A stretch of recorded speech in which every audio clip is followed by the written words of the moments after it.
Welcome to my channel. This is Franco Pantaleon. In this video, we will discuss simple stresses. We will only limit our discussion to axially loaded members. So we will focus first on the mechanical properties of materials. So in this figure, we have a typical tensile test specimen with extensometer attached.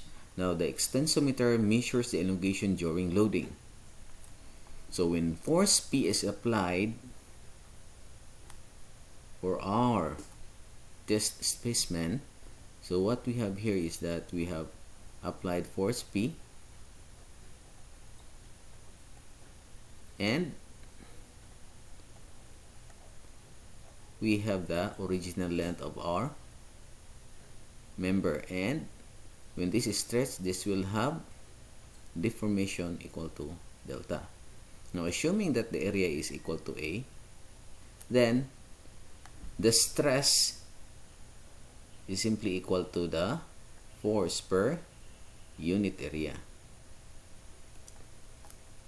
Now we will also record the strain. The strain is simply equal to the deformation per unit length.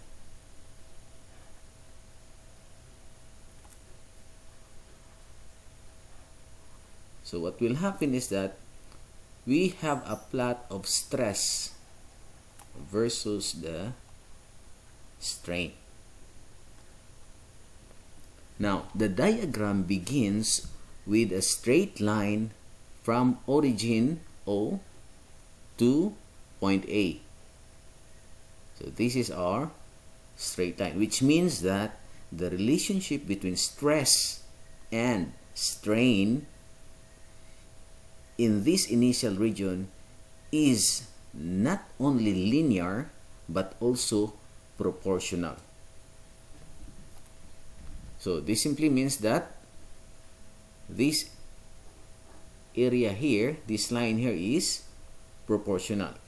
Beyond point A, the proportionality between stress and strain no longer exists. Hence, the stress at A is called the proportional limit. The slope of the straight line from point O to A is called the modulus of elasticity E, denoting that the stress is proportional to strain. So this is the Hooke's law. So this is the equation. The equation being that stress is proportional to strain, where E is your Young's modulus of elasticity, or the modulus of elasticity E.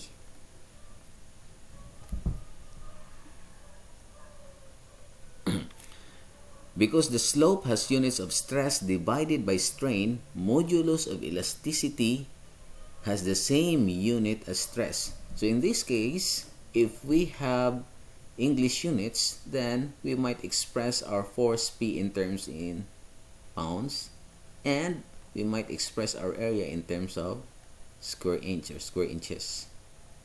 So this, we have the stress equal to pounds per square inch, or PSI. Now in SI units, we may express our force into Newton, and our area would be probably in square millimeter. So Newton per square millimeter, 1 Newton per square millimeter is equal to 1 megapascal.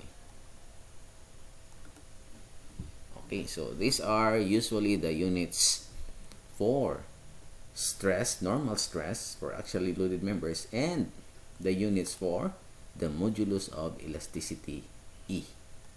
It could be expressed in terms of PSI or in terms of megapascal. With an increase in stress beyond the proportional limit, the strain begins to increase more rapidly with each increment in stress. Consequently, the stress-strain curve has smaller and smaller slope for this part here. Until at point B, the curve becomes horizontal. So in this case, we now have a horizontal curve. Beginning at this point, considerable elongation of the test specimen occurs with no noticeable increase in the tensile force from B to C.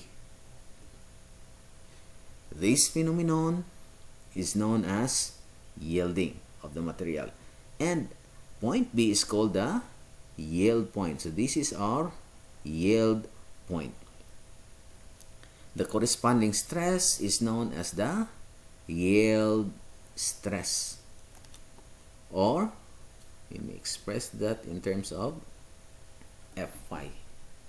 So this, we might designate our yield stress equals to F sub y.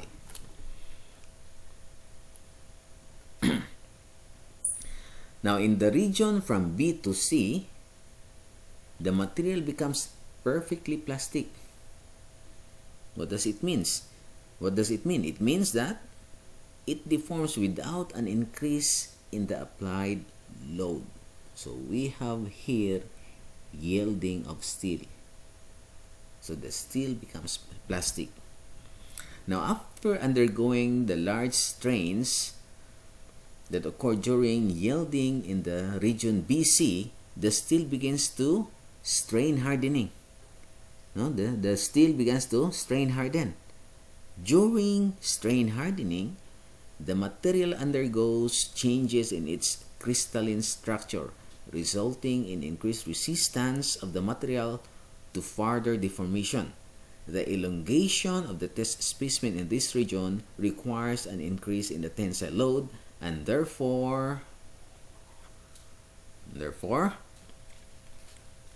the stress-strain diagram has a positive slope from C to D. So we have here a positive slope. The load eventually reaches its maximum value. So this maximum value is called the, which is at point D, is called the ultimate stress, often designated as FU. Further stretching of the bar is actually accompanied by a reduction in the load, and fracture finally occurs at point E. The yield stress and ultimate stress of a material are also called the yield strength and ultimate strength, again FU.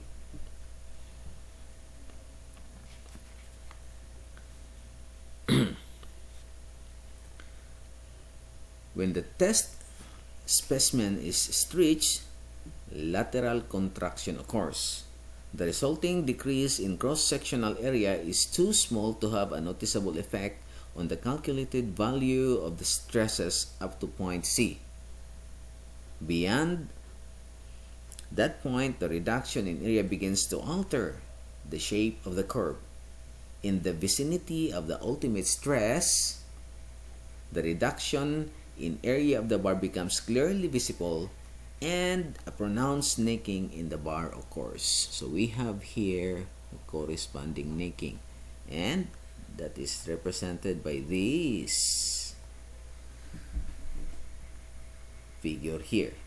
So we have here a field tensile test specimen showing necking. So this is the necking or narrowing of the cross section. If the actual cross-sectional area at the narrow part of the neck is used to calculate the stress, the true stress-strain curve, the dashed line CE is obtained. So this is the dashed line CE. The total load the bar can carry diminish after the ultimate stress is reached, as shown by the curve DE. The total load the bar will diminish from this point here, from D to E. But this reduction is due to the decrease in area of the bar and not to a loss in strength of the material itself.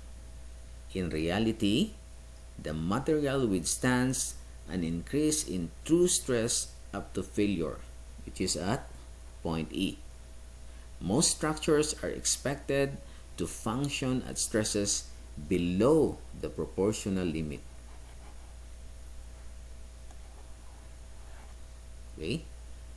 The conventional stress-strain curve O, A, B, C, D, and E provides satisfactory information for use in engineering design. So we are normally concerned with this portion here, this yield stress, and this ultimate stress in our designs.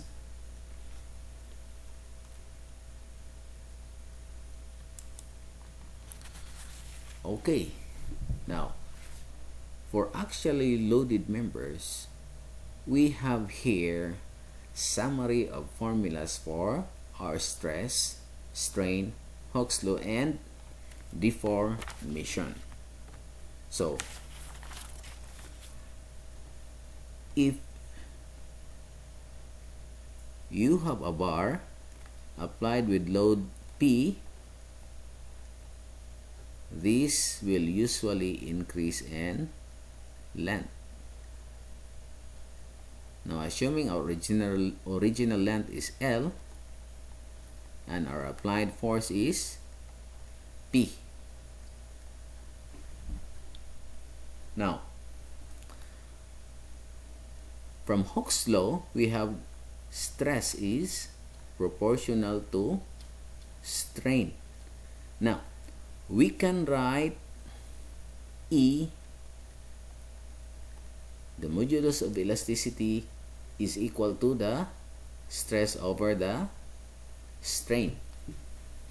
Now take note that our stress is P over A. And our strain is equal to the deformation per unit length. Now this can be further expressed as equal to, we have P L over A delta. Now if we wanted to determine the expression for the deformation, so from this equation we have E is equal to P L A delta. We can have our delta equals to PL over AE, which is now this equation here. Now, if there are thermal stresses involved, we can determine the change in length using this equation. The coefficient of linear expansion alpha times the change in temperature times the original length. Likewise, we can have equation for strain for members with applied loads and corresponding changes in temperature. So we can express our strain as this equation. Simultaneously, we have stress and thermal stress. If thermal stress is absent, then we can only utilize this equation here. So usually the steps involved for solving problems for axially loaded members with normal stresses: first of all, you solve for reactions. Second, you draw the free body diagram, and you cut cross-section of the member of interest. So we will have an illustrative example. So the bar A, B, C, D, we have bar A, B, C, D. So this must be D here. Consists of 3 cylindrical steel segments with different lengths and cross-sectional areas. The axial loads are applied as shown. Calculate the normal stress in each segment. So we are required to solve for the normal stresses. So we are required to determine the normal stress for AB, which is equal to P over A. The normal force for, or the stress for BC, and the stress for CD. So these are unknowns.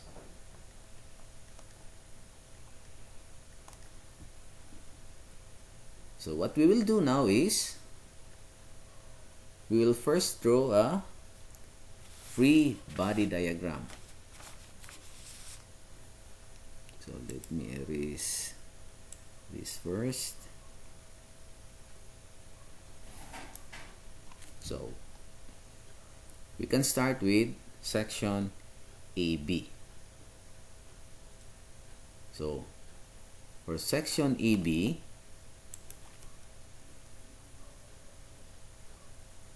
we may draw this diagram. Take note that we have a cutting section 1 at member AB. So for member AB, we have a 4,000 pound tensile force.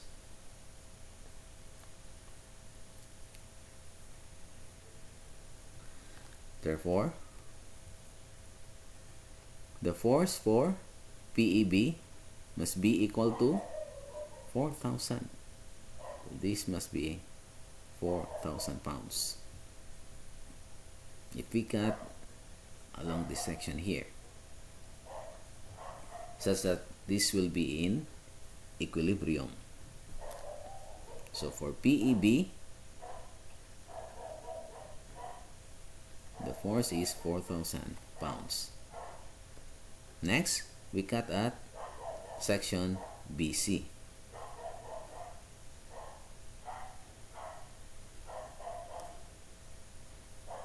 So what happened here? So this is A, this is B, and this is R. We have a force of 4,000 pounds and 9,000 pounds. So we have 4,000 pounds minus 9,000 pounds. So to be in equilibrium, this must be 5,000 pounds for force BC.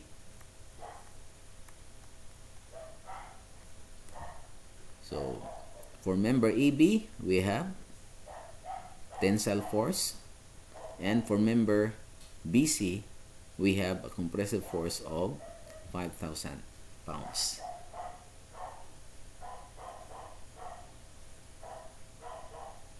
Okay, going further,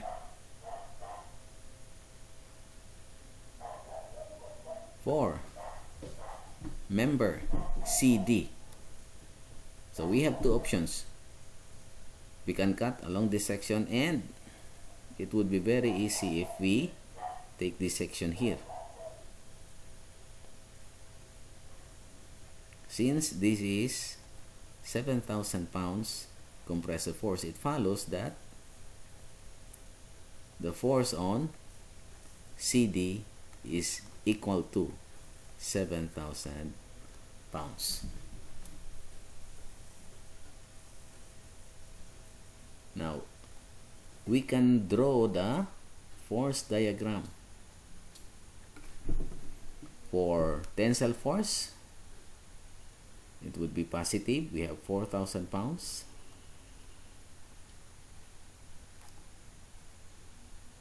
Okay. And for BD, we have negative 5,000 pounds.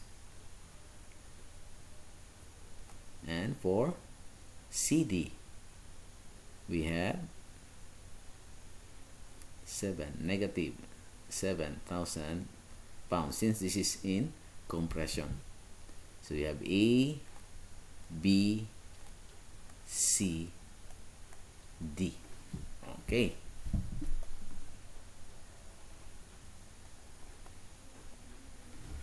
Okay, now we have determined the forces for each segment.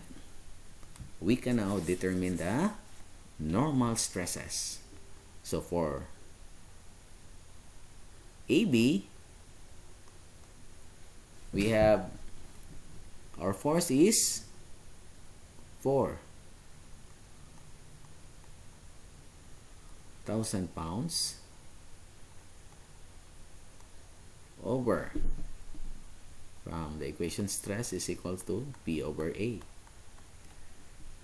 with a cross-sectional area of 1.2 square inches.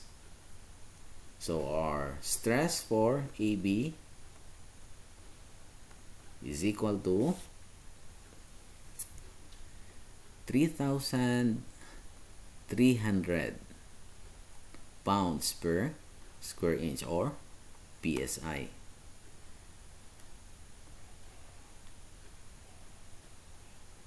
Now our stress for BC is equal to, and by the way, this is tension, since for member AB is under tensile force. And for the stress for BC, we have negative 5,000 pounds over, the area is, we have 1.8. Now the stress for member BC is equal to 2,780 PSI compression.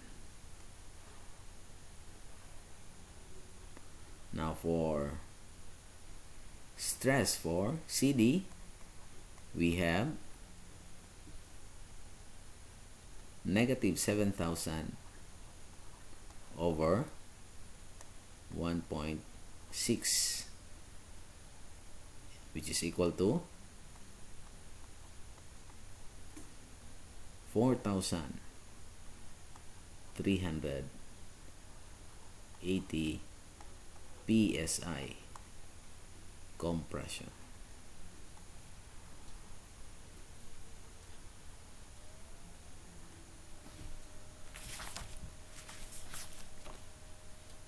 Okay, so